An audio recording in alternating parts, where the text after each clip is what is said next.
कृष्ण हरी जय जय राम कृष्ण हरी हरी जय जय राम कृष्ण हरी जय राम कृष्ण हरी हरि जय जय राम कृष्ण हरे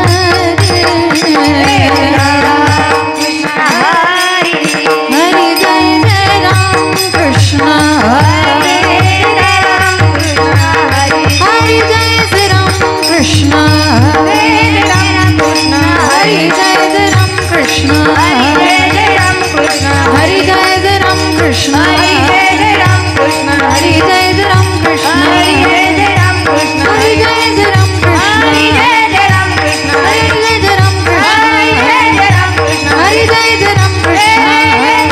हरि जय जय राम कृष्ण हरि जय जय राम कृष्ण हरि जय जय राम कृष्ण हरि जय जय राम कृष्ण हरि जय जय राम कृष्ण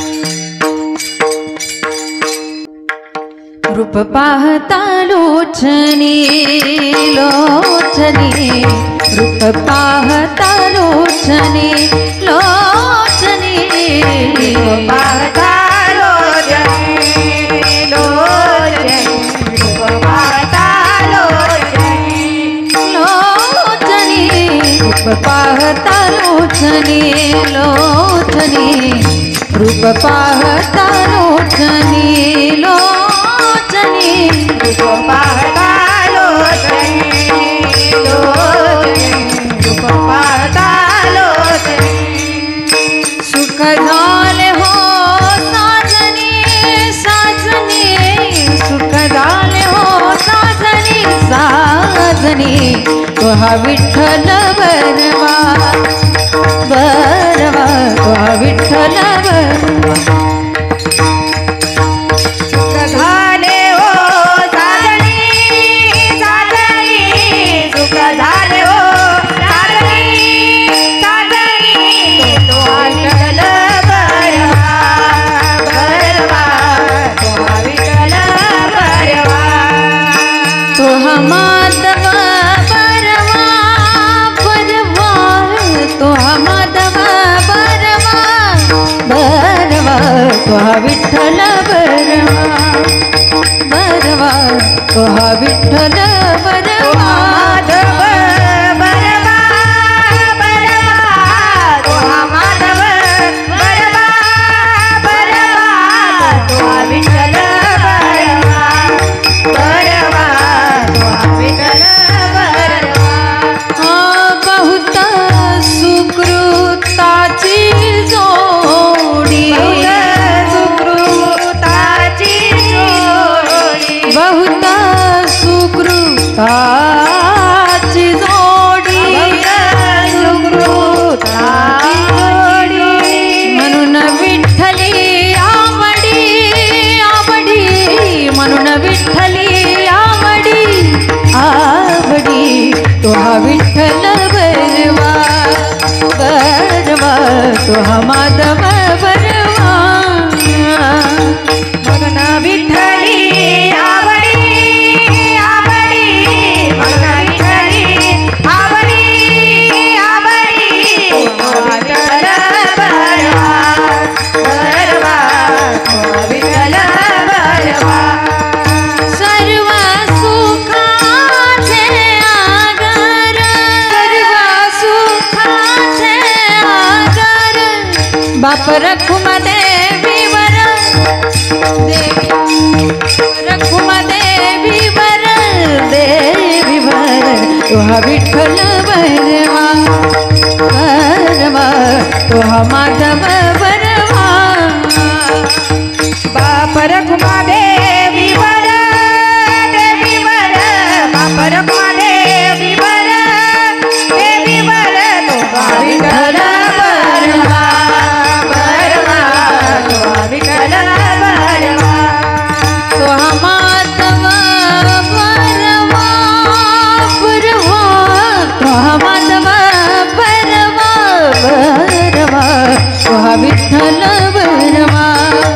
बरवा गा विठ्ठल बरवा माधव बरवा बरवा तो माधव बरवा बरवा तो विठ्ठल बरवा बरवा तो विठ्ठल बरवा हरी जय जय राम कृष्ण हरे जय राम कृष्ण जय जय राम कृष्ण हरे जय राम कृष्ण हरे जय जय राम कृष्ण हरि जय जय राम कृष्ण जय जय राम कृष्ण हरि जय जय राम जय राम कृष्ण हरे जय राम कृष्ण हरे जय राम जय जय राम लेकुराचे हित आले पुराचे हित लेकुराचे हित आले पुराचे हित वाहे माऊलीचे चित्त वाहे माऊलीचे चित्त वाहे माऊलीचे चित वाहे माऊलीचे चित वाहे माऊलीचे चित वाहे माऊलीचे चित ऐसी कळवळाची जाती गळवळ्याची जाती ऐसी कळवळाची ऐसी जाती गळवळ्याची जाती करीला भावीन प्रीती करीला भावीन प्रीती करीला भावीन प्रीती करीला भावीन प्रीती करीला भावीन प्रीती करीला भावीन प्रीती हा पोटी भारवा है हा पोटी भारवा हे हा पोटी भारवा पोटी है भारवा हे त्याचे सर्वस्व हीच आहे त्याचे सर्वस्व हीच त्याचे सर्वस्व हेच आहे त्याचे सर्वस्व हेच आहे त्याचे सर्वस्व हेच आहे त्याचे सर्वस्व हेच आहे ऐसी कळवळाची जाती ऐसी कळवळ्याची जाती ऐसी कळवळाची जाती ऐसी कळवळ्याची जाती करीला भावीन प्रीती करीला भावीन प्रीती करीला भावीन प्रीती करीला भावीन प्रीती करीला भावीन प्रीती करीला भावीन प्रीती हा तुका म्हणे माझे तुम्हा संतावरी ओझे ऐसी कळवळाची जाती करीला भावीन प्रीती तुका म्हणे माझे तुम्हा संतावरी होते ऐसी कळवळ्याची जाती करीला भावीन प्रीती ठोबार खुमाई ठोबार खुमाई ठोबार खुमाई ठोबार खुमाई ठोबार खुमाई ठोबार ठोबार खुमाई खुमाई ठोबार जय जय ठोबार खुमाई ठोबार जय जय खुमाई ठोबार खुमाई ठोबार जय जय ठोबार खुमाई खुमाई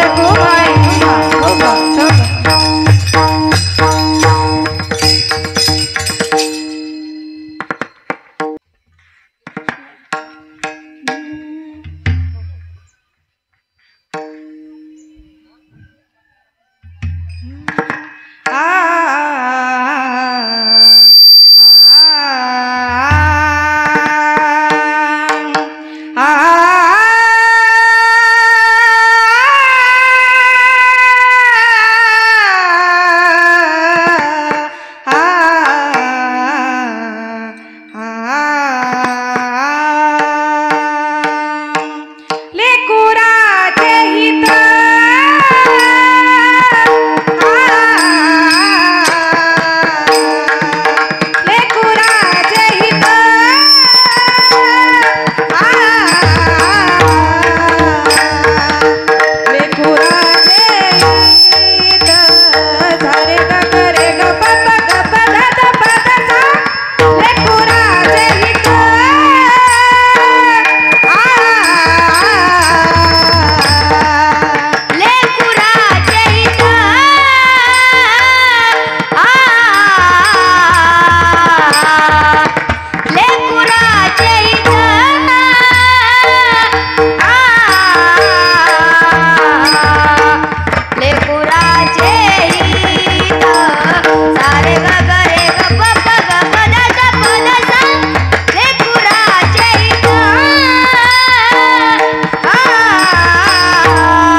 हित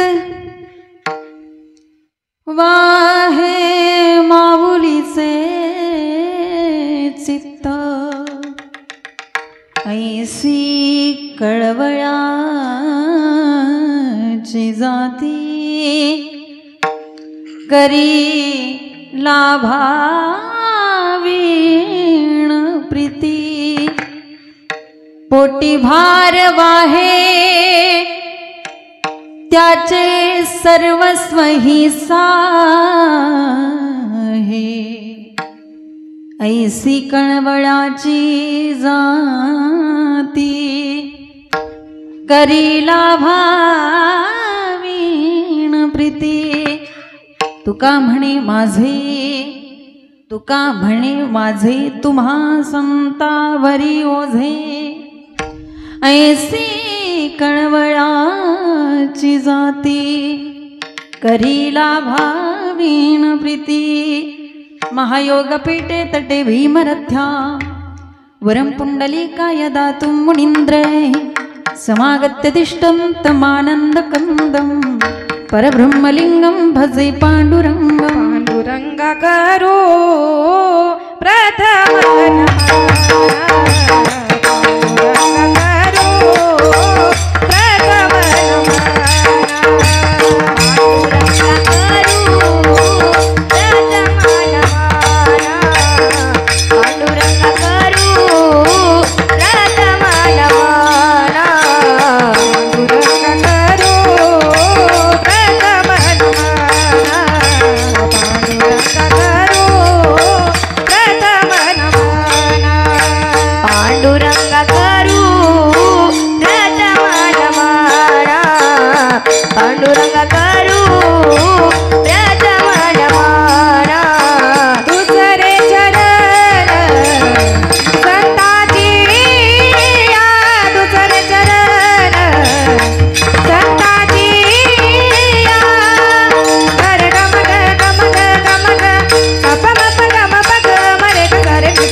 प्रथम नमन दुसरे चरण संताजिया त्यांच्या कृपादाने कथेचा विस्तार बाबाजी सद्गुरुदास तुकाजयांचे केली स्मरण होय सकल विद्याचे अधिकरण तिची वंदू श्री चरण श्री गुरुचे ते नमस्कार ओम नमो ज्ञानेश्वरा ओम नमो ज्ञानेश्वरा ओम नमो ज्ञानेश्वरा ओम नमो ज्ञानेश्वरा ओम नमो ज्ञानेश्वरा ओम नमो ज्ञानेश्वरा ओम नमो ज्ञानेश्वरा ओम नमो ज्ञानेश्वरा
परमेश्वरा करुणा करा दयाळ, तुमचा अनुग्रह लादलो पावन झालो चराचरी। लेकुराचे हित वाहे माऊलीचे चित्त, ऐंसी कळवळ्याची जाती करी लाभामीन प्रीती। विठ्ठल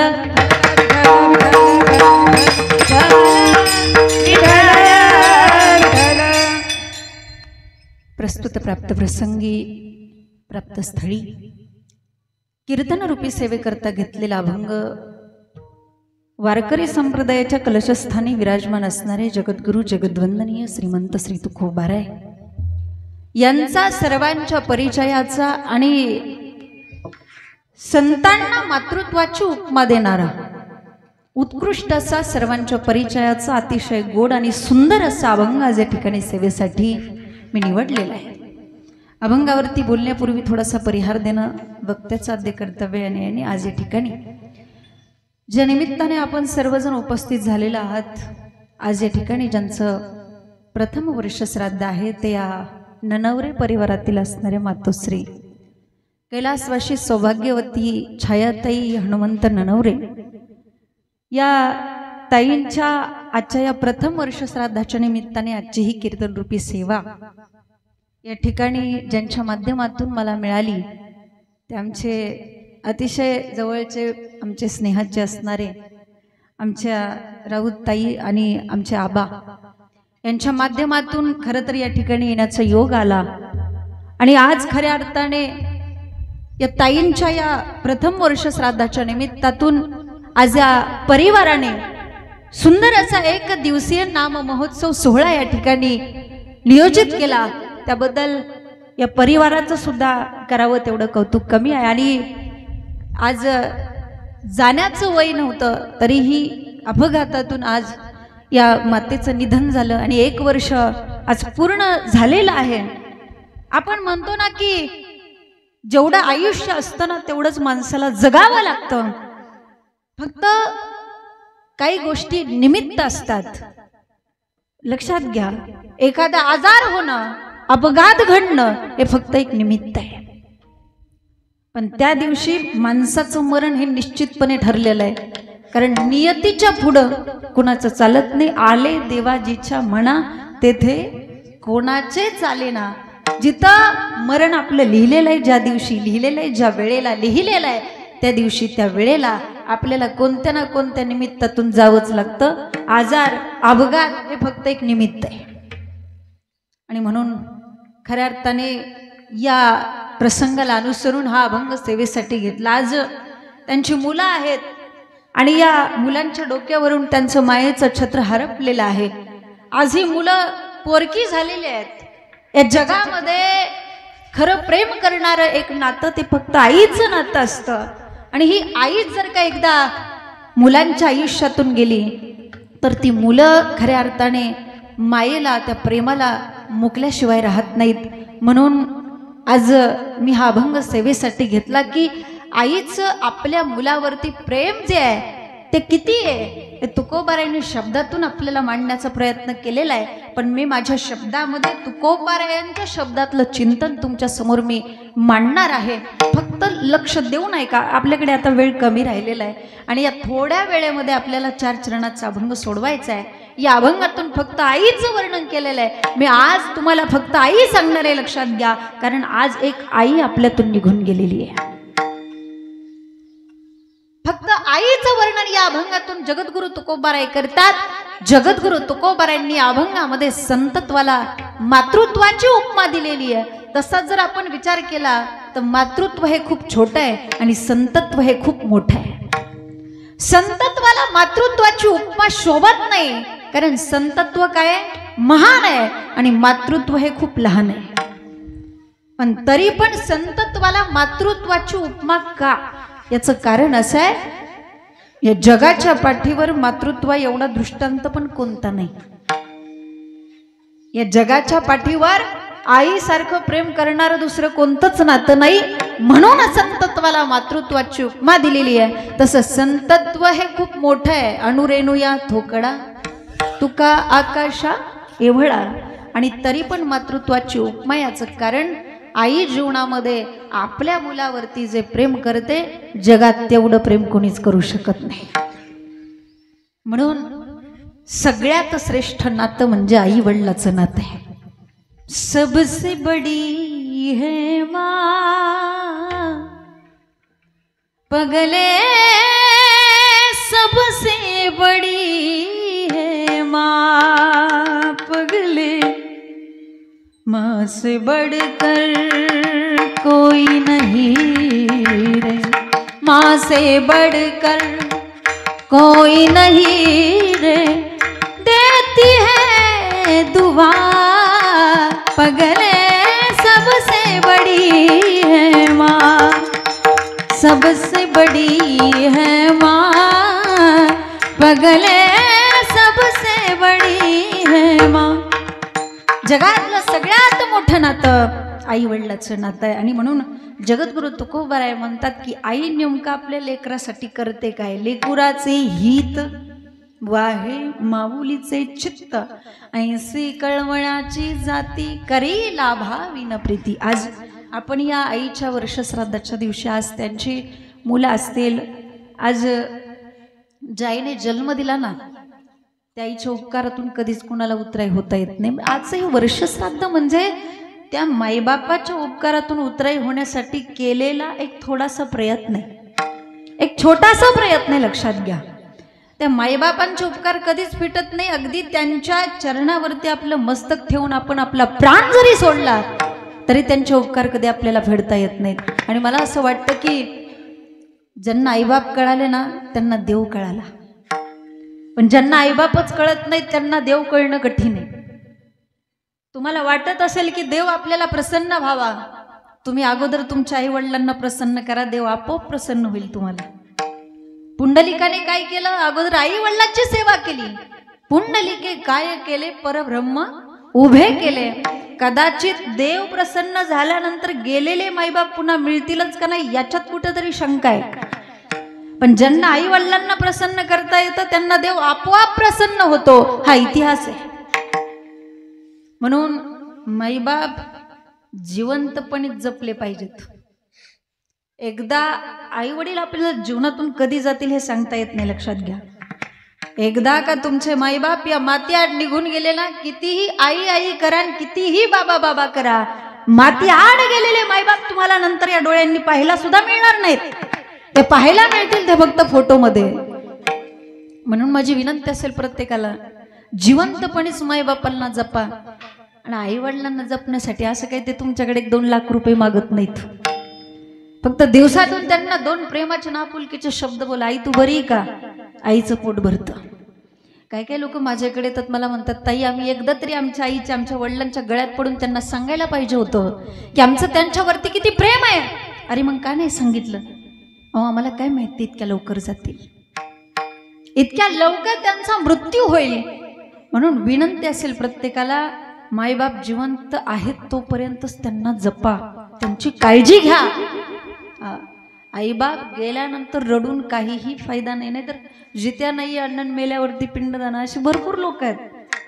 जिवंतपणीच त्यांच्यावर प्रेम करा, त्यांच्यासाठी एकदा रडा, त्यांच्या समोर प्रेम व्यक्त करा. त्यांनाही समजेल की आपली मुलं आपल्यासाठी काय आहेत. लक्षात घ्या, हे ज्याला कळलं ना त्याला परमार्थच कळला. मला असं वाटतं त्याला परमार्थ सुद्धा करायची काही गरज नाही. जो आई वडिलांची सेवा करतो त्याच्या हातून आपोआप परमार्थ घडतो. माय बाप केवळ काशी, त्याने न जावे तीर्थासी. माता भगिनी, तुम्ही माहेराला कधी जाता? दमून भागून तुम्ही किती माहेराला किती कंटाळलेला असू द्या, आणि माहेराला गेल्यानंतर तुमच्या म्हाताऱ्या आईने नुसता असा चेहऱ्यावरून गालावरून जरी हात फिरवला, बरं वाटतं की नाही? कारण आईच्या स्पर्शामध्ये तेवढी ताकद असते. आताची पोरं आईवडिलाच्या स्पर्शापासून मोकलेलीत बरं का. पूर्वी काय व्हायचं, पूर्वी पोरग रडायला लागलं की आई त्याला जवळ घ्यायची आणि आईने जवळ घेतलं की पोराचं रडणं थांबायचं. आता तसं होत नाही. आता पोरग रडायला लागलं की महाराज आई काय करते, पर्समधून मोबाईल काढते आणि पोराच्या हातात देते. ते पोरग पण इतकं पुढचं मोबाईल हातात आला की रडणं थांबवतं. जे हा तुमच्या मातृत्वाचा जय म्हणायचा का विज्ञानाचा पराजय म्हणायचा? हा मातृत्वाचा पराजयच म्हणायचा. अहो तुमचं वात्सल्य, तुमचा स्पर्श तुमच्या मुलाला समजू द्या. तुमच्या वात्सल्याचा स्पर्श त्याला कळू द्या. आज जगामध्ये जगातला सगळ्यात मोठा आणि जगातला सगळ्यात श्रीमंत माणूस त्याला म्हणायचं ज्याच्याकडे अजून पण त्यांचे आईबाप जिवंत आहेत. कोणाला श्रीमंत म्हणता तुम्ही? एका कवितेमध्ये फार सुंदर वर्णन आलेलं आहे. स्वामी तिन्ही जगाचा आई विना भिकारी, आई म्हणून कोणी आईस हाक मारी, ती हाक एकानी हो, ती हाक एकानी मज होई शोककारी. स्वामी तिन्ही जगाचा आई विना भिकारी, स्वामी तिन्ही जगाचा आई विना भिकारी, स्वामी तिन्ही जगाचा आई विना भिकारी. म्हणून आज खऱ्या अर्थाने या मातेची मुलं या मातेच्या प्रेमापासून पोरकी झालेली आहेत. महाराज, जगात एकदा आपली आई गेली ना, बाकी कुणी कुणाचं नसतं बरं का. हा, आपली आई जिवंत आहे ना, आपण भाग्यवान आहेत बरं का. ज्याच्या जीवनातली आई गेली त्याच्या जीवनात त्याच्यावरती खरं प्रेम करणारं कुणीतरी गेलं. त्याच्या जीवनातला मायेचा समुद्र पूर्णपणे आटून गेला ज्याच्या जीवनातली आई गेली. आई माझी मायेचा सागर,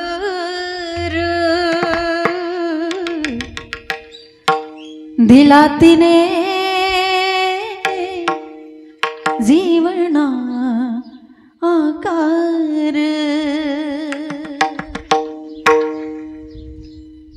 आई वडील माझे थोर, काय सांगू त्यांचे उपकार.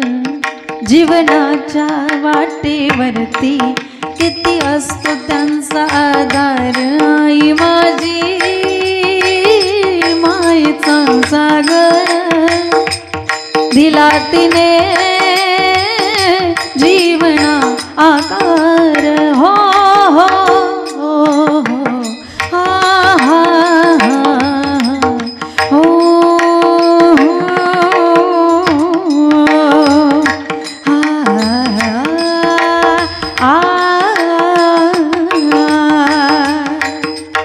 नावेची चांदणी तू ग चंद्राची कोर. शीतल तुझी छाया मला हवी जीवनभर. तुझ्या शीतल छायेमध्ये उभं आयुष्य जगेन.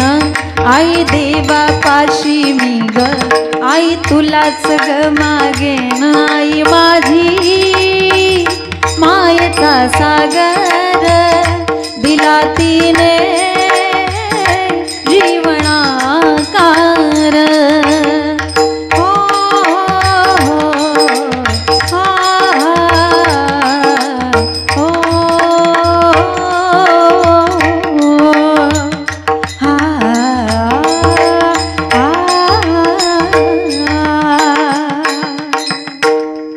आई म्हणजे मायेचा सागर आहे, आई म्हणजे मायेचा समुद्र आहे. हे आईचं प्रेम आज कळणं खूप महत्त्वाचं आहे, खूप गरजेचं आहे. जगद्गुरु तुकोबरायांनी गाथ्यामध्ये मला वाटतं जवळजवळ 127 अभंग फक्त आईविषयी लिहिलेले आहेत.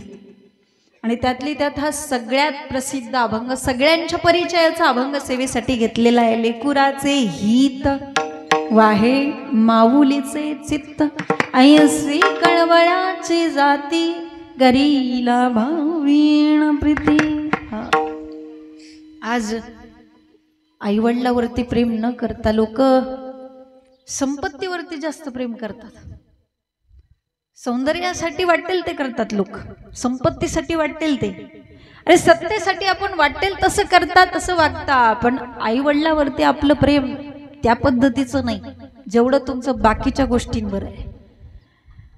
महाराज, जगामध्ये आपलं हित जर कोणाला माहीत असेल तर ते फक्त संतांना आणि आपल्या आईवडिलांना. म्हणून जीवनामध्ये आपलं दुःख जर सांगायचं असेल तर ते फक्त संतांच्या जवळच व्यक्त केलं पाहिजे, नाहीतर एकतर आईवडिलाजवळ. तुम्ही तुमचं दुःख जर कोणाला पण सांगत बसला तर हे जग इतकं विचित्र आहे, तुमचं दुःख रडून ऐकतं आणि बाजूला गेलं की तेच दुःख हसून सांगणार हे जग आहे. म्हणून आई वडील आणि संत हे दोन प्रकारचे वर्ग समाजामध्ये असे आहेत की जे केवळ येथे उपकारासाठी आले घर जा वैकुंठी. समाजामध्ये बऱ्याच प्रकारची लोक आहेत. समाजामध्ये 4 प्रकारचे वर्ग पडतात. पहिला वर्ग असा आहे स्वतःचा फायदा करत नाही, दुसऱ्याचा पण फायदा होऊ देत नाही. मौली म्हणतात आपण अंगे जणे आणि नागवी जगाचे डोळे, पतंग जैसा सळे दीपाचेणी.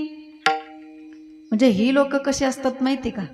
माऊली म्हणतात जसं की पतंग नावाचा एक कीटक असतो, तो कीटक रात्री दिव्याच्या भोवती असा घिरट्या घालतो आणि तो घिरट्या घालून त्या पतंगावरती झडप घालतो, स्वतःही जळून भस्म होतो आणि दुसऱ्यालाही अंधकार करतो. त्या पद्धतीने काही लोक आहेत.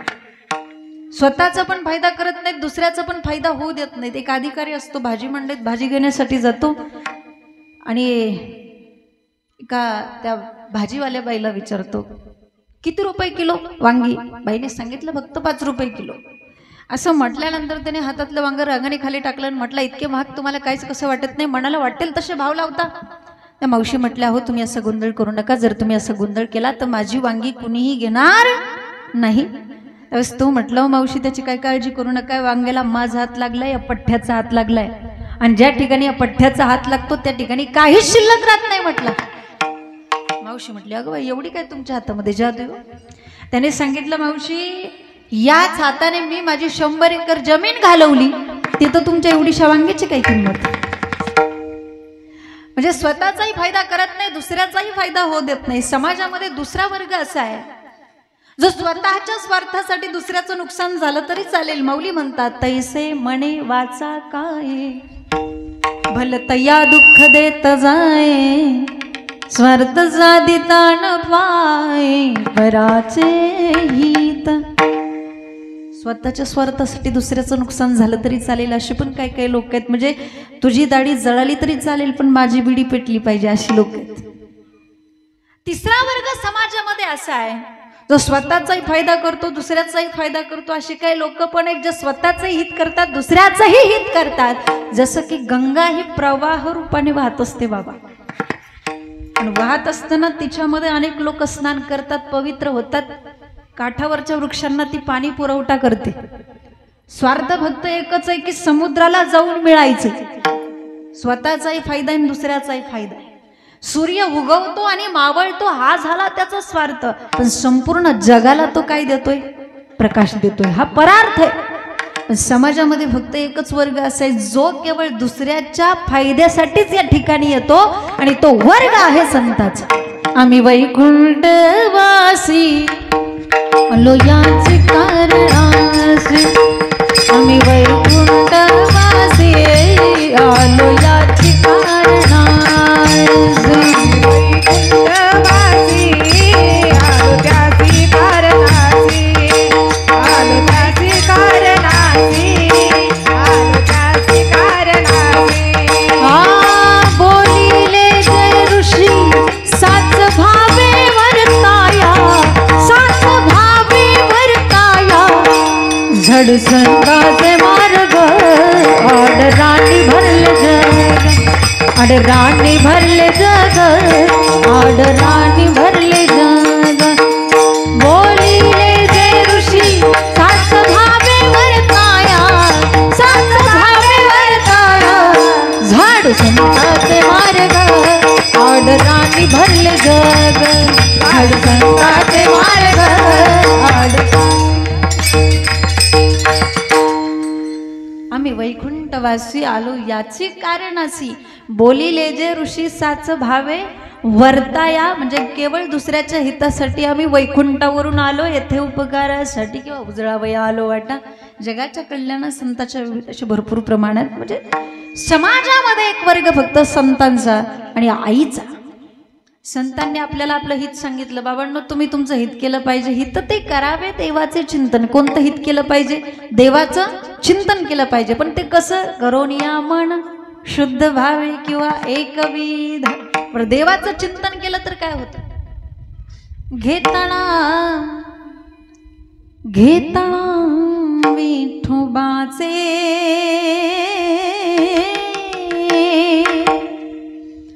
पर्वत जळती पापाचे, पर्वत जळती पापाचे, पर्वत जळती पापाचे. ऐसा नामाचा महिमा, ऐसा नामाचा महिमा, वेदसीनला झाली सीमा, वेदसीनला झाली सीमा. घेताना विठोबाचे पर्वत जळती पापाचे, पर्वत जळती पापाचे, पापाचे. भगवंताचं नामचिंतन केलं पाहिजे हे जगाला आपलं हित सांगितलं. संत म्हणतात, बाबांनो फक्त या जगामध्ये नामस्मरण खरे, बाकी सगळं जग खोटायला टिका व्यवहार. सर्व हा संसार वाया एरझार हरिविण. म्हणून संत जगाचं हित सांगत असताना जगाला गोड शब्दामध्ये सांगतात. बघा तुम्ही, आई आणि संत यांचं अंतकरण आणि यांची सांगण्याची पद्धत एकच आहे बरं का. ज्या पद्धतीने आई आपल्या लेकराला सांगते त्याच पद्धतीने संत हे समाजाला सांगतात बरं का. संत पहिल्यांदा गोड शब्दामध्ये सांगतात, बाबा रे आता तरी पुढे हाची उपदेश नका करुणाश आयुष्याचा. तुम्ही तुमच्या हिताचा विचार करा, आयुष्य वाया घालवू नका. संत पहिल्यांदा गोड शब्दामध्ये सांगतात. पण ही लोक एवढे विचित्र आहेत, गोड शब्दामध्ये सांगून ते ऐकतच नाहीत. म्हणून संतांनी प्रसंगी शिव्या देऊन पण सांगितलं, किती सांगू तरी नैकती बटकीचे, पुढे सिंधळीचे रडतील. संतांच्या शिवाय बरं हा, हे शिवाय सामान्य वाटत असले तरी ते एवढ्या सामान्य नाहीत बरं का. त्याचा अर्थ अजून मला पण माहिती नाही. प्रसंगी त्यांनी शिव्या देऊन पण सांगितलं, पण शिव्या देऊन पण ही लोक ऐकायला तयार नाहीत. शेवटी संत महात्मे म्हणतात, बाबांना आता आम्ही तुमच्या पाया पडतो, पण ऐका लागून या पाया. विनवितो तुम्हाला करे टाळी बोला मुखी नाम. अगदी तीच पद्धत आईची. आई पहिल्यांदा काय करते माहिती का, आपल्या लेकराला असं जवळ घेते आणि जवळ घेऊन लेकराला असं गोड शब्दामध्ये सांगते, बाळा अरे ते शेजारचं पोरग बघ बरं, 80-90 पगार आहे त्याला, मोठ्या गाडीमध्ये फिरतं, तू पण अभ्यास कर, मोठा हो. पण ते पोरग ऐकत नाही. मग मात्र आई काय करते, दांडकं काढते. काय करते, दांडकं काढते. पण तिच्या स्वतःच्या लेकराला मारायची इच्छा असते का? नसते, पण मारते. कशासाठी? त्याच्या हितासाठी, त्याच्या कल्याणासाठी. पण तरी पण ते कार्ट इतकं विचित्र असतं की मारलं तरी ऐकत नाही. म्हणजे शेवटी आई म्हणते, बाळा मी तुझ्या पाया पडते रे, पण अभ्यास कर. हीच पद्धत आईची आहे. म्हणून जगामध्ये आपल्या हिताचा विचार करणार आई एवढं नातं दुसरं कोणतंच नाही. म्हणूनच जगद्गुरु तुकोबाराय अभंगाच्या प्रथम चरणात लेकुराचे हित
लेकराचे हित लेकराचे हित लेकराचे हित बाहे माऊलीचे चित बाहे माऊलीचे चित साग गग साग गग सम मम सम मम दादा दादा दादा दादा नी ग पम गरे साग गग सम मम सम मम दादा दादा दादा दादा नी ग पम गरे निसा निसा दानी दानी पद पद मप मप गम गम रे गरे ग पम गरे सा निसा निसा दानी दानी पद पद मप मप गम गम रे गरे ग पम गरे सा पम गरे पम गरे पम गरे सा बाहे माऊलीचे चित बाहे माऊलीचे चित ऐसी करवयाची दाती ऐसी करवयाची दाती ऐसी करवयाची वाहे माऊलीचे चित वाहे माऊलीचे चित साग गग साग गग सम मम सम मम मददा मददा नी ग पम गरे सा साग गग सम मम सम मम मददा नी ग पम गरे सा निसा निसा दानी दानी पद पद मप मप गम गम रे गरे ग पम गरे सा निसा निसा दानी दानी पद पद मप मप गम गम रे गरे ग पम गरे सा पम गरे पम गरे पम गरे सा वाहे माऊलीचे चित वाहे माऊलीचे चित ऐसी करवयाची दाती ऐसी करवयाची दाती ऐसी करवयाची दाती अभंगाच्या प्रथम चरणामध्ये जगद्गुरु तुकोबराय सांगतात लेकुराचे हित जी आपल्या लेकराचं हित वाहते काळी दोनचा स्वर तिला आई असं माईक मध्ये तिला आई असं म्हणतात लक्षात घ्या लेकराचा हिताचा विचार जिच्या चित्तामध्ये वाहे माऊलीचे चित्त तिला आई म्हणतात आई ती आईच आहे बरं आईचं प्रेम शब्दात मांडणं कठीण आहे लक्षात घ्या ज्यावेळेस लेकरू आईपासून दूर जातं त्यावेळेस आईच्या अंतःकरणाला काय वेदना होतात एक आई असल्याशिवाय किंवा एक आई झाल्याशिवाय कळत नाही उदंड प्रेम करते आई व्यापक प्रेम करते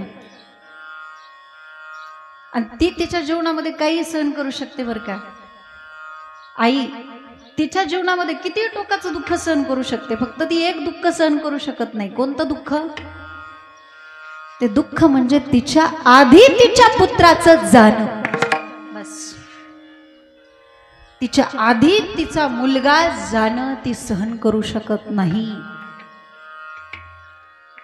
आई म्हणजे घराचा कळस आहे पण हा कळसच जर हल्ला घर पूर्णपणे कोसळल्याशिवाय राहत नाही लक्षात माया मंदिर हालाले लागे कळस फुटाया माया मंदिर हालाले लागे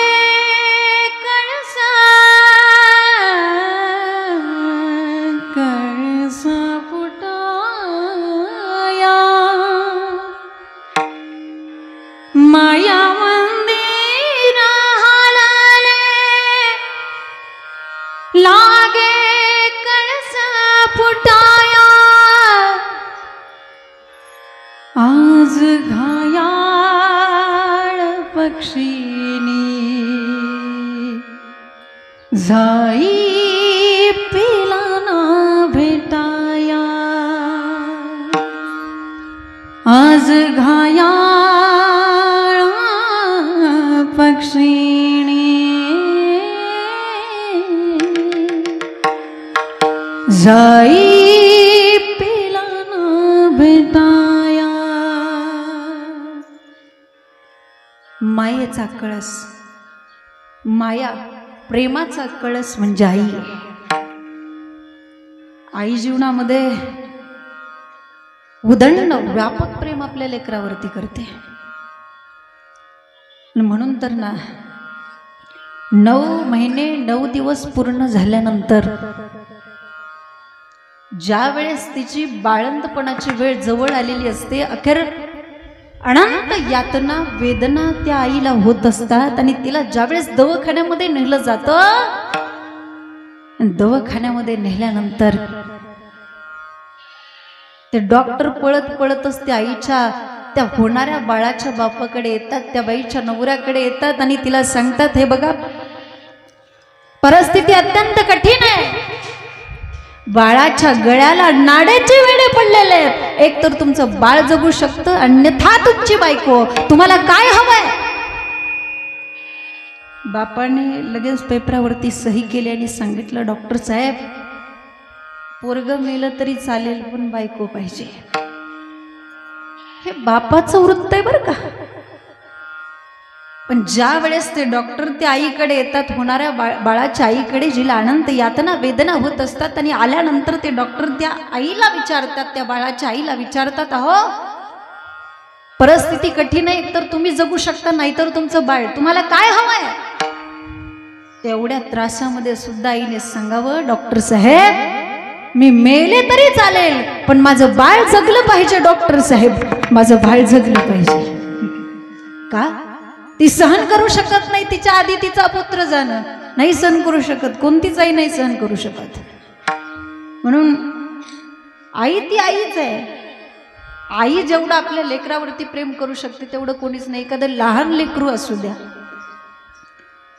थोडंसं कळतं, आणि त्या मुलाची आई मरण पावलेली आहे, ज्यावेळेस त्या मुलाच्या आईचं प्रेत त्या मुलाच्या समोर आहे, त्या आईच्या प्रेताकडे पाहून तो मुलगा दाई मोकलून रडतोय. शेजारच्या बायका त्या ठिकाणी येतात आणि त्या शेजारच्या बायका त्या मुलाची समजूत घालतात, बाळा अरे रडू नको, अरे राजा अरे रडू नको, अरे आम्ही पण तुझ्या आईसारख्याच आहोत ना. काय म्हणतात? आम्ही पण तुझ्या आईसारख्याच आहोत ना. पण असं म्हटल्याने आई होता येईल का? होता येईल? नाही नाही नाही, आई सारखं होता येईल पण आई कधीच होता येणार नाही. लक्षात ठेवा, जी आई आहे ती आईच आहे. हा, आई सारख्या असं म्हणणं वेगळं आणि प्रत्यक्षात आईचं होणं वेगळं. तसं तर मग जगातल्या सगळ्या स्त्रिया आई सारख्याच आहेत, पराविया नारी माता माऊली समान. पण नाही नाही, आई नाही कधी होता येणार. जीवनामध्ये आई एवढं प्रेम कोणच करू शकत नाही. एक जण माझ्याकडे आलं, मला म्हटलं, ताई आईच्या आणि बायकोच्या प्रेमामध्ये काहीच फरक नसतो. म्हटलं, ते म्हटले आईच्या आणि बायकोच्या प्रेमामध्ये काहीच फरक नसतो. म्हटलं कसं काय? ते म्हटले, पूर्वी माझी आई मला आंघोळ घालायची, आता माझी बायको पण मला आंघोळ घालते. म्हटलं, पूर्वी माझी आई मला जेवण वाढायचे, आता माझी बायको सुद्धा मला जेवण वाढते. म्हटलं, आईच्या आणि बायकोच्या प्रेमामध्ये काही फरक नाही. त्यावेळेस मी त्यांना म्हटलं, ज्यावेळेस तुम्ही लहान होता, लहान असताना तुमच्या आईने तुमची टाळू भरली आणि मग तुमच्या डोक्यावरती केस आले, पण ज्यावेळेस तुमच्या बायकोने तुमच्या टाळूवरून हात फिरवला त्यावेळेस आलेली केस गेली. वाटल्यास चेक करून बघा, आई ती आईच आहे. अरे लेकराला थोडस जरी लागलं, ताप जरी आला, ठेच जरी लागली, तरी जिच्या अंतःकरणाला वेदना होतात ती आई. किती जवळचं नातं आहे त्या आईचं लेकराचं, किती जवळच. ठेच लागे माझ्या पायाला, पाणी येई तिच्या डोळ्याला, जन्म दिला आईने मला, उपकार हा मोठा झाला. जन्म दिला आईने मला, उपकार हा मोठा झाला. लागे माझ्या पायाला पाणी येतेच्या डोळ्याला जन्म दिला आईने मला उपकार हा मोठा झाला जन्म दिला आईने मला उपकार हा मोठा झाला जन्म दिला खूप मोठा उपकार झाला म्हणून बाकीच्या नात्यामध्ये कुठेतरी स्वार्थ दिसून येईल तुम्हाला बाकीच्या नात्यामध्ये कुठेतरी स्वार्थ दिसून येतो पण आईच्या नात्यामध्ये स्वार्थ आहे का आहे का स्वार्थ तुम्ही किती कंटाळून घरी आला घरी आल्यानंतर तुमची मुलं तुम्हाला विचारतील बाबा काही खायला आणलं का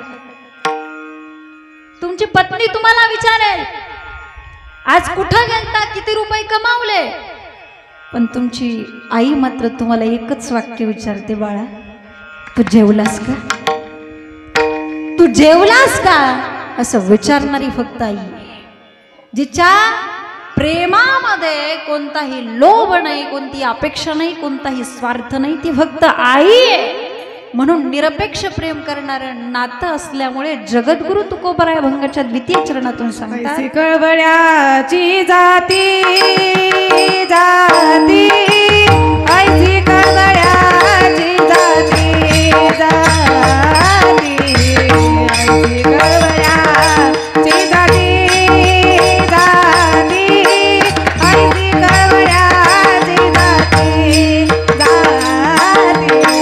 ऐसी कळवळ्याची जाती जाती ऐसी कळवळ्याची जाती जाती ऐसी कळवळ्याची जाती जाती ऐसी कळवळ्याची जाती जाती ऐसी कळवळ्याची जाती जाती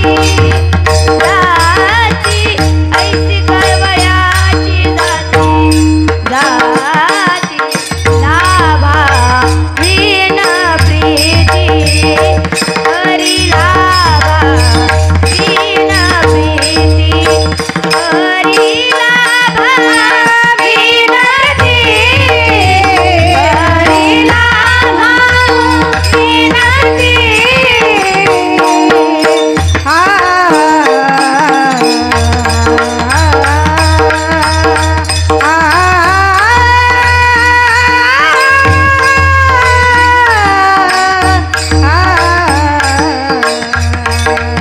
सारे गा करे गा पापा गा पदा दा पदा सा सारे गा करे गा पापा गा पदा दा पदा सारे गा करे गा पापा गा पदा दा पदा सा ऐसी आदिती करी लाभा वीणा प्रीती ऐसी कळवळ्याची जाती ऐसी कळवळ्याची जाती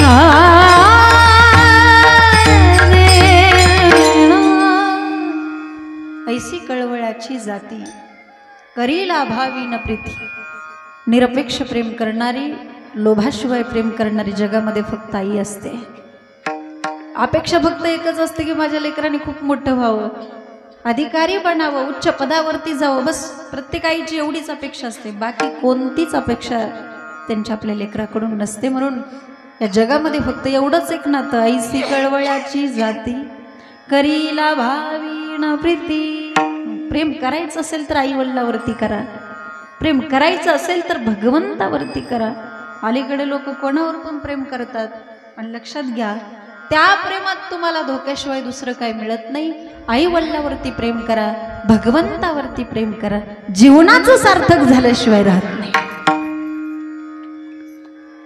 प्रेम के रंग में ऐसी डूबी बन गया एक ही रूप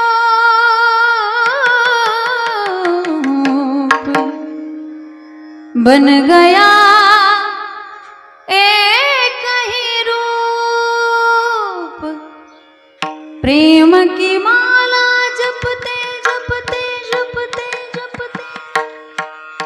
प्रेम की माला जपते जपते अपने आप बनी मैं शान।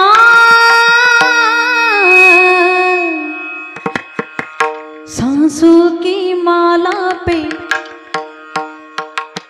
सांसों की माला पे, सांसों की माला पे,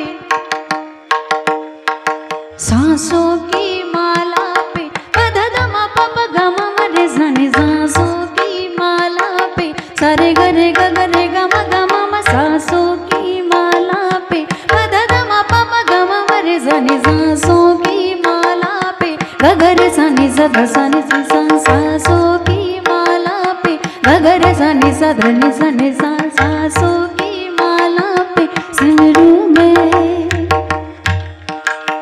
शिव का नाम।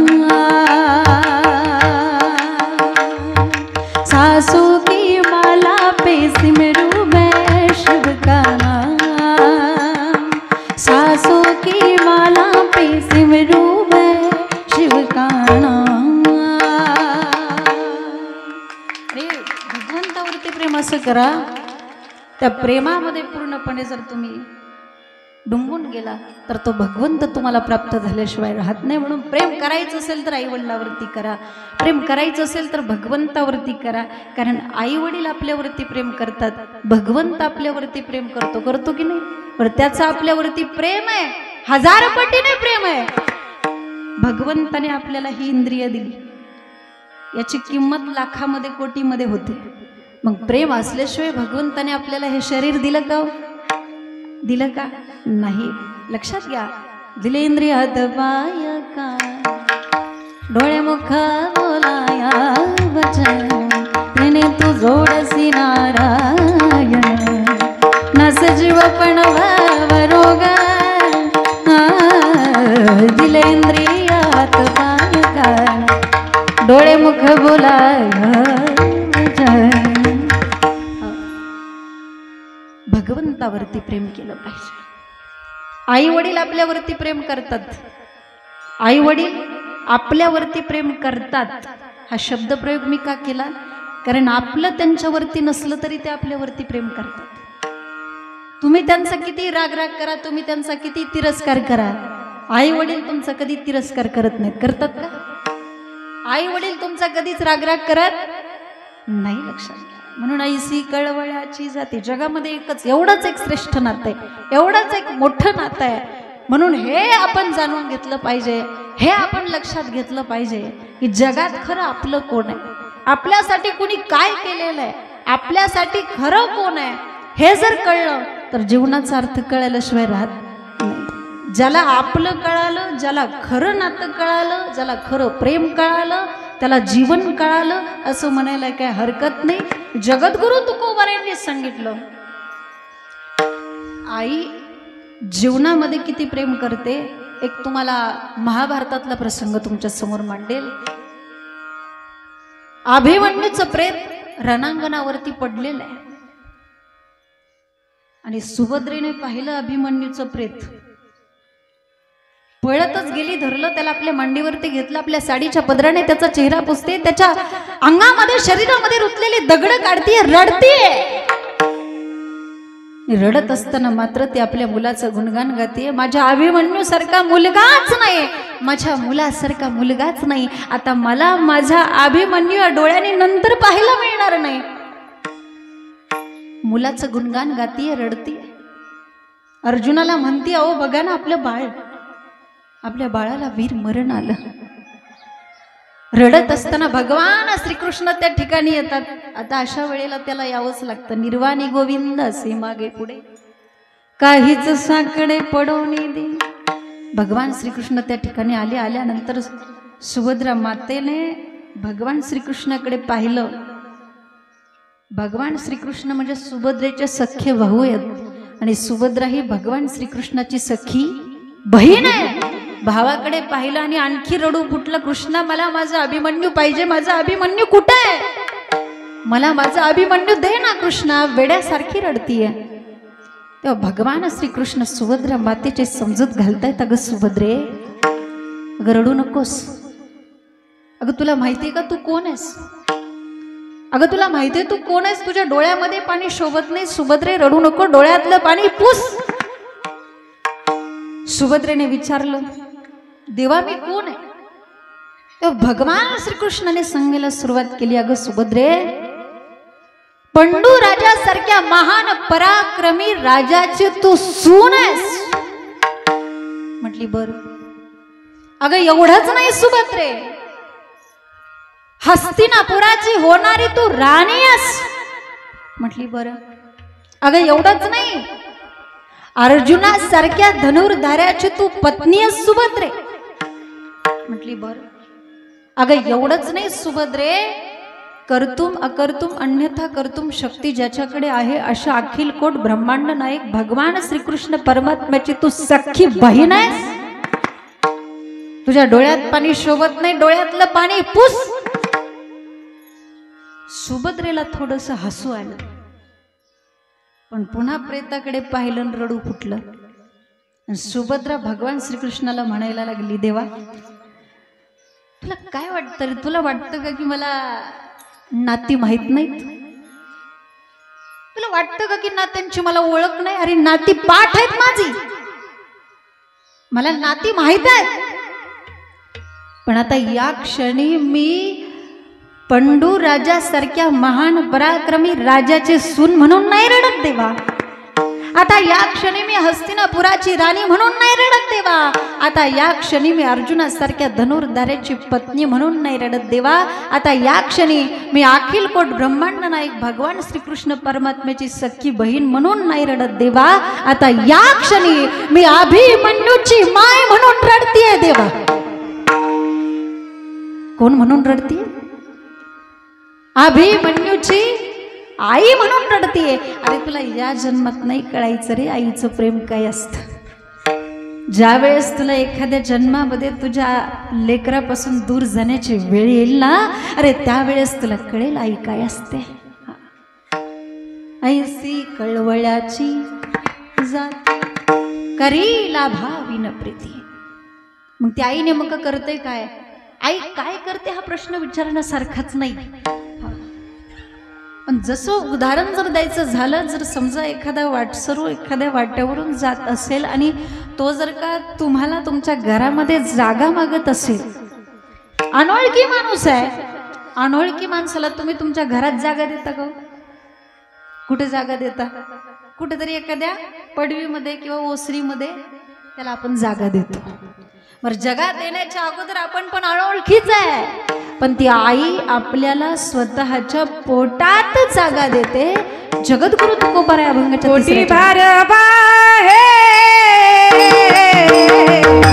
पोटी बाळ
रखुमाई जय विठोबा रखुमाई जय विठोबा रखुमाई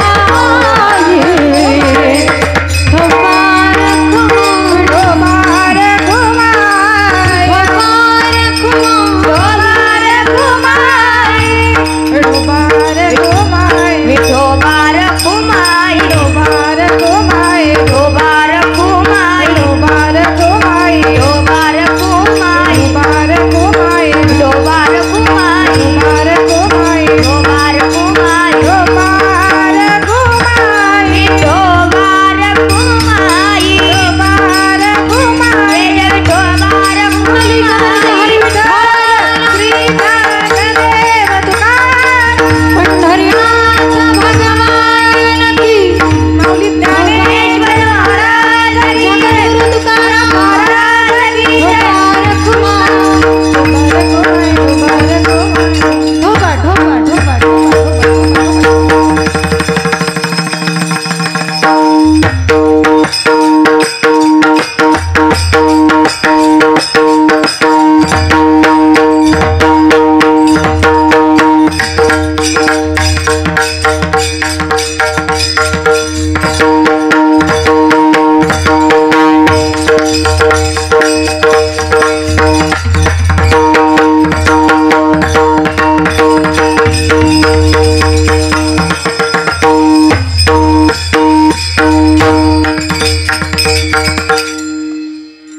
लेकुराचे हित वाहे माऊलीचे चित्त ऐसी कळवळ्याची जाती करीला भावीण प्रीती पोटी भार वाहे त्याचे सर्वस्वहीच आहे ऐसी कळवळ्याची जाती करीला भावीण प्रीती.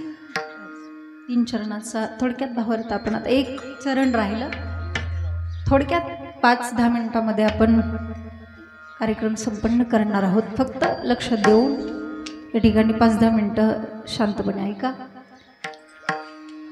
महाराज 3ऱ्या चरणामध्ये म्हणतात की पोटी भार वाहे त्याचे सर्वस्वहीच आहे. आई आपल्या उदरामध्ये मुलाचा भार वाहते. किती दिवस? पोटामध्ये 1 महिना नाही 2 महिने नाही तर 9 महिने 9 दिवस त्या मुलाचा पोटामध्ये भार वाहणं इतकं सोपं नाही. पण मुलाला जन्म दिल्यानंतर सुद्धा त्याचे सर्वस्वही आहे. एवढं नाही तर आयुष्यामध्ये आई तिच्या शेवटच्या श्वासापर्यंत फक्त आपल्या लेकराचा विचार करते. तिचा शेवटचा श्वास सुद्धा आपल्या लेकरासाठी असतो. म्हणून जगातलं सगळ्यात मोठं अधिष्ठान जगातलं सगळ्यात मोठं दैवत जर कोणतं आहे तर ती आई. तुम्ही तुमचं लहानपण आठवा. लहान असताना बालपणी मी खेळत खेळत दिसत होतो तान्हा अमृताहुनी गोड आई पाजिल तू पाण्हा तुझ्या या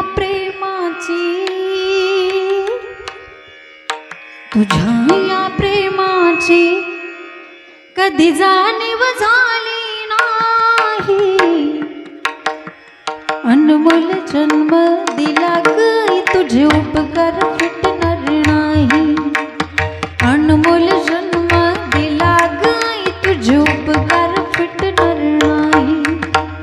शाळेतून घरी येताना मुलगा जर शाळेत गेला असेल आणि तो जर 5 वाजेपर्यंत 5 वाजता मुलांची शाळा सुटते. 5 वाजता सगळी मुलं घरी आली. माझं लेकरू अजून घरी कसं काय नाही आलं? सगळ्याची लेकरं घरी आली. माझ्या लेकराला काही झालं तर नसेल? काही अडचण तर आली नसेल ना? नाही ते विचार नाही त्या शंका त्या आईच्या मनात यायला लागतात. आणि गोष्ट लक्षात ठेवा, जिथं प्रेम असतं ना तिथंच शंका असते बरं का.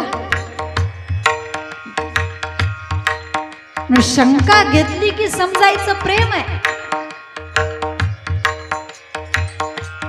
आणि मग ती आई प्रत्येक घरी जाऊन आपल्या मुलांची चौकशी करते. शाळेतून घरी येताना कधी उशीर मला होई, गल्लोगल्ली पाहत फिरशी मला तू ग आई. तुझ्या या उपकाराची, तुझ्या या उपकाराची कधी जाणीव झाली नाही. अनमोल जन्म दिला गाई, तुझे उपकार फिटणार नाही. अनमोल जन्म दिला गाई, तुझे उपकार फिटणार नाही. आई तुझ्या मूर्तीवाणी या जगात मूर्ती नाही. अनमोल जन्म दिला गाई, तुझे उपकार फिटणार नाही. अनमोल जन्म दिला गाई, तुझे उपकार फिटणार नाही.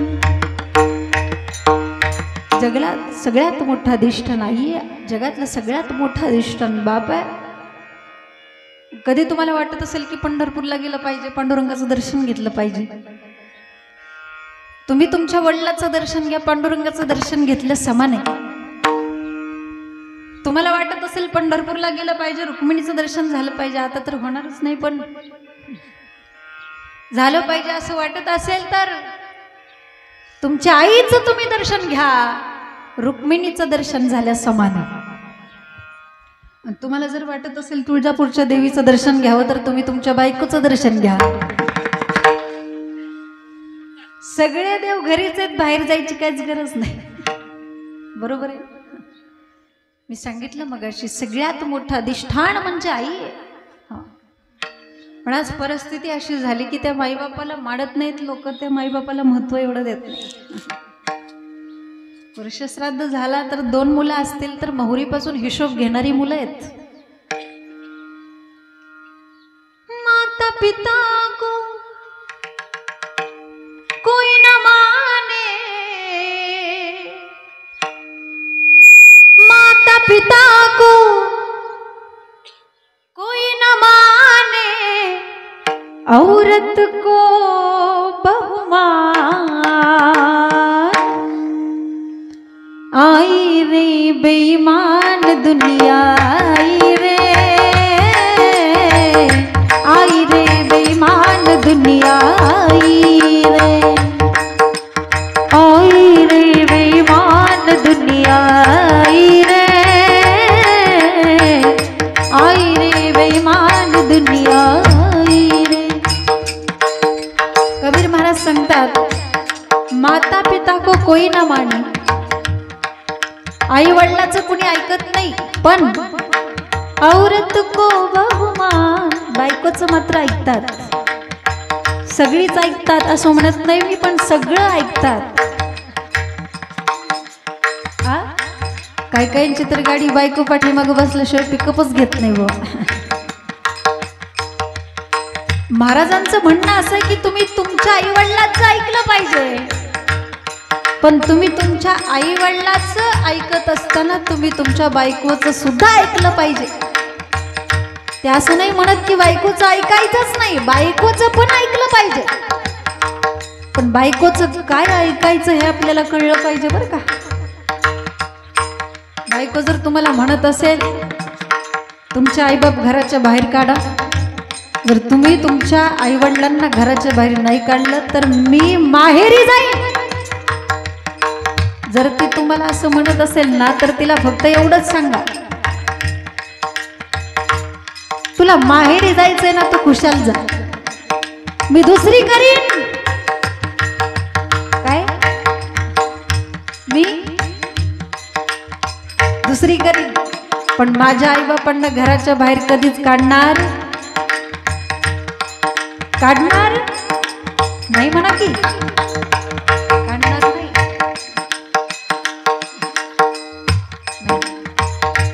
तर हा सल्ला माझा आहे असं समजू नका बरं का, नाही तर भांडणं माझ्याकडेच येतील परत. ताईंनी सांगितलं दुसरे केले तरी काही अडचण नाही, असं काही करू नका. बायको माहेरी जाणारच नाही, ती परत येणारच आहे, तुम्ही काही दुसरी करणार नाही. मांगो कोई न माने औरत को बहुमान। आई रे आई रे आई आई रे आई रे आई आई रे बेईमान दुनिया आई रे बेईमान दुनिया आई रे बेईमान दुनिया आई रे बेईमान दुनिया आई रे। एवढी दुनिया बेईमान झाली, पण मला सांगायचं आज हे कीर्तनातून कसं सांगावं लागतं, कारण हे प्रत्यक्षात आम्ही बघतोय कितीतरी ठिकाणी असं घडतंय, कितीतरी प्रकरण अशी आहेत। म्हणून प्रत्येकाला विनंती असेल, ज्या मायबापांनी तुम्हाला लहानपणी तळहाताच्या फोडाप्रमाणे जपलं त्या मायबापांना म्हातारपणामध्ये दवाखान्यात नेणं हे तुमचं कर्तव्य आहे। म्हातारपणामध्ये त्यांची सेवा करणं, ज्या वेळेस ते अंथरुणावरती पडतील त्यावेळेस त्यांची नखं काढली पाहिजे, त्यांना आंघोळ घातली पाहिजे, हे तुमचं कर्तव्य आहे। आणि आई वडिलांची सेवा मिळणं म्हणजे त्यासाठी सुद्धा काहीतरी पुण्य लागतं, त्याशिवाय आई वडिलांची सेवा घडत नाही बरं का, लक्षात घ्या।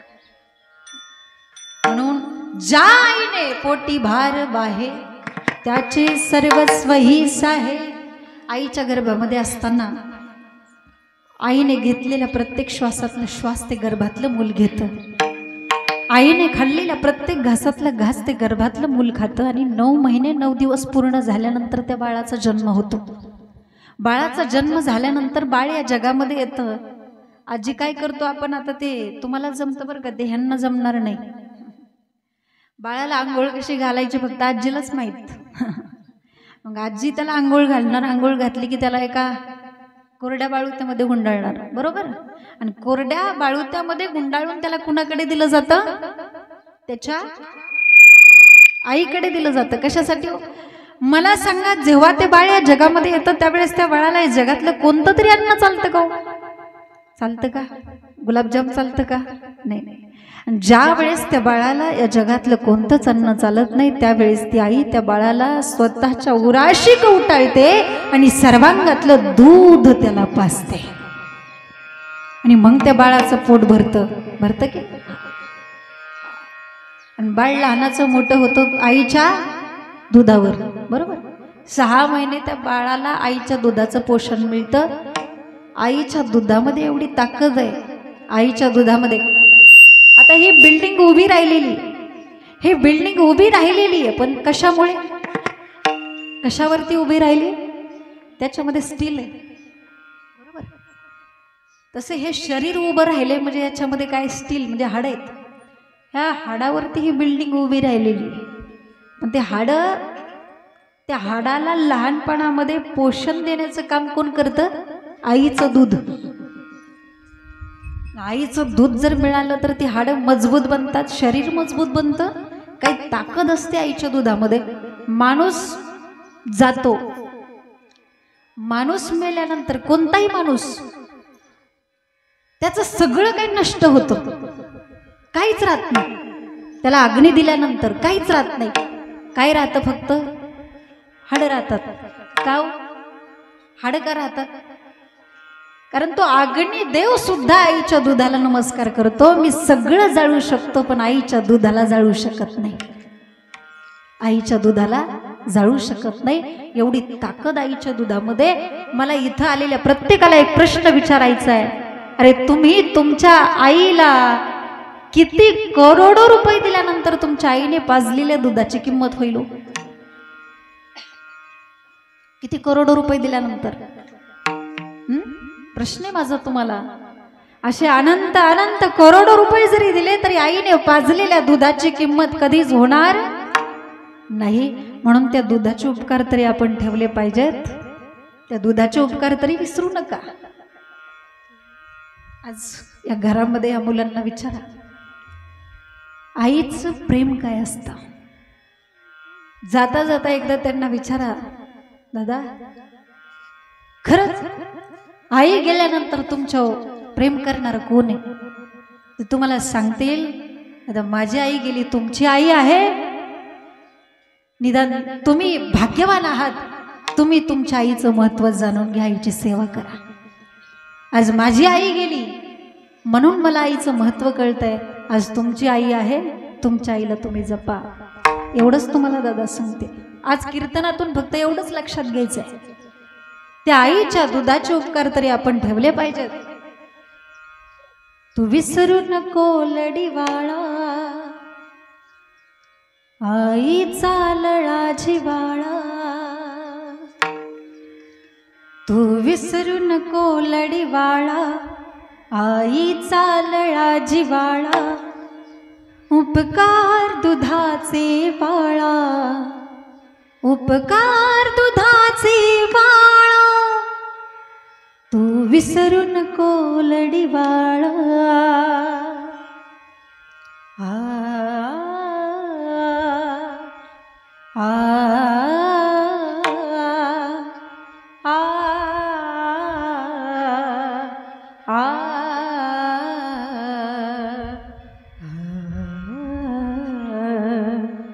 तू विसरू नको लडीवाळा, आईचा लळा जिवाळा. तू विसरू नको लडीवाळा, आईचा लळा जिवाळा. उपकार दुधाचे बाळा, उपकार दुधाचे बाळा, उपकार दुधाचे बाळा.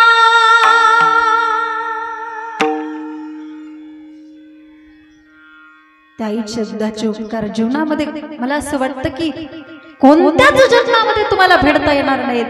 म्हणून महाराज आईचे उपकार आपल्यावरती एवढे आहेत, आईचं ऋण आपल्यावरती एवढं आहे. आपण आपलं शरीर, आपण आपला आत्मा, आपण आपला प्राण जरी त्या आईला समर्पण केला तरी सुद्धा तो थोडाच आहे, थोडाच. काय द्यावे त्याशी फावे उतरा, ठेवितो हा पाय जीव थोडा. म्हणून मला असं वाटतं आई आणि संत